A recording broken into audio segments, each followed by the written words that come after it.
Most people believe they know themselves. They believe their personality is fixed, conscious, and transparent. But Jung suggested something radically different and deeply uncomfortable.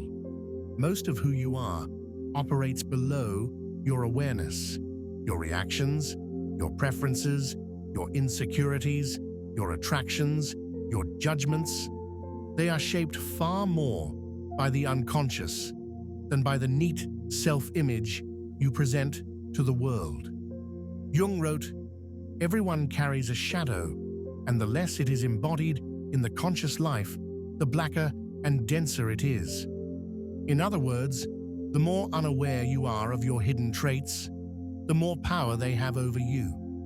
Today, you're going to learn 7 behaviors that expose who you truly are, no matter how controlled or self-aware you think you might be.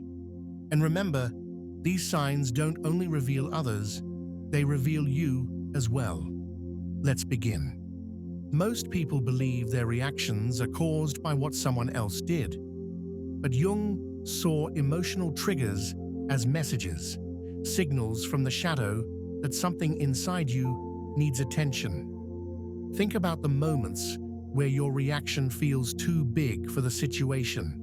Sudden anger from a harmless joke. Intense jealousy when someone else succeeds. A defensive feeling even when no attack was intended. Overwhelming embarrassment or guilt that seems irrational. These reactions expose hidden emotional wounds or repressed traits. Jung believed that everything that irritates us about others can lead us to an understanding of ourselves. A strong reaction is rarely about the external event.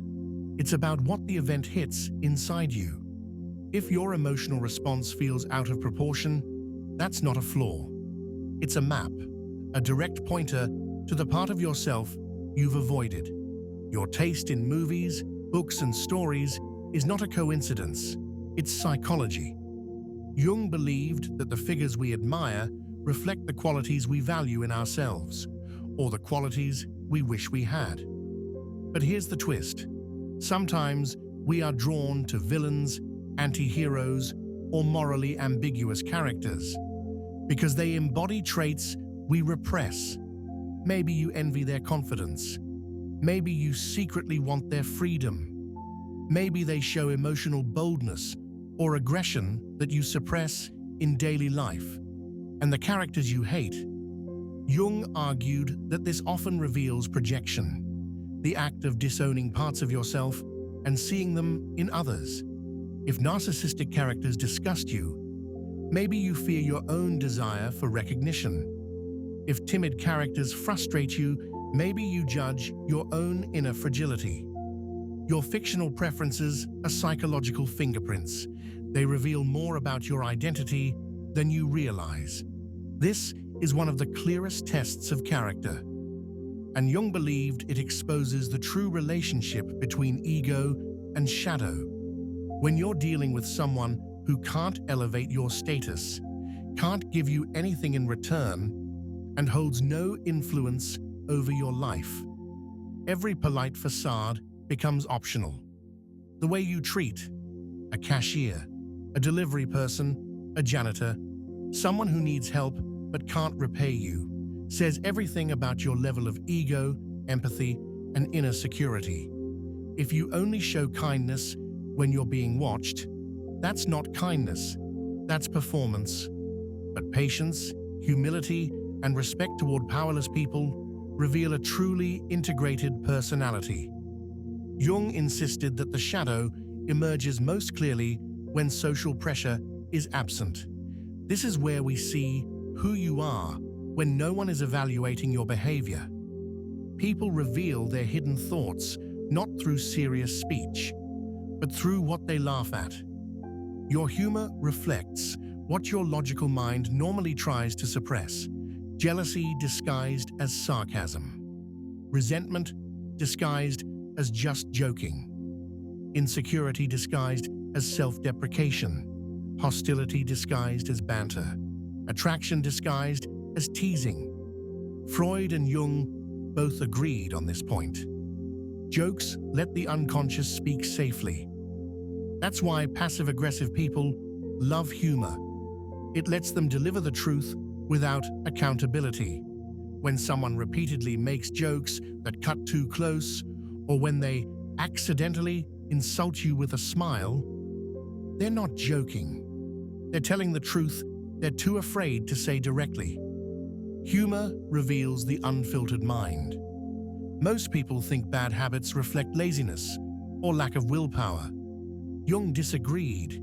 He believed that compulsive behaviors reveal conflicts between the conscious ego and the unconscious shadow, meaning the habits you can't stop are coping mechanisms for the emotions you won't face. Overworking may hide insecurity or fear of inadequacy. Overeating may hide emotional emptiness. Mindless scrolling may hide boredom or existential discomfort. Seeking validation may hide a fragile self-image. These habits are not random. They are expressions of your inner life. When you repeatedly do something you don't want to do, that's the unconscious taking the wheel, and it will keep driving until you confront what it's trying to silence. Everyone has moments where something darker leaks out. A harsh comment, an unfair judgment, a cold reaction. People usually say, "Sorry, I didn't mean that." But Jung would disagree. He would argue, you meant it unconsciously. Under stress, exhaustion, or emotional pressure, the conscious mind weakens, and the unconscious shows itself.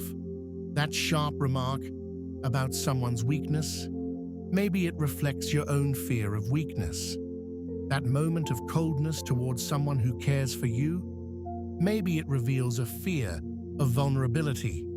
That mean joke that slipped out too quickly, maybe it was an unfiltered truth. According to Jung, accidental cruelty is rarely accidental. It's the shadow showing what it really thinks before the conscious mind can cover it up. This is Jung's most important and most uncomfortable insight. The qualities you hate most in other people often mirror the qualities you dislike or deny in yourself. If arrogant people infuriate you, ask yourself why. Do you fear becoming arrogant? Do you secretly desire confidence? If emotional people annoy you, do you repress your own emotions? If successful people bother you, is it envy disguised as judgment? Jung argued that projection is one of the primary ways the unconscious communicates. You don't hate them. You hate the denied part of you that you see reflected in them. Your enemies are often mirrors. Jung didn't want people to fear their darker sides. He wanted them to understand that the shadow contains both darkness and potential. Your aggression may hide your courage. Your envy may reveal your ambition. Your insecurity may expose your desire to grow. Your darkness may contain your strength. Self-awareness isn't about perfection. It's about integration. The day you stop lying to yourself is the day your shadow stops controlling you. And that is when real psychological freedom begins.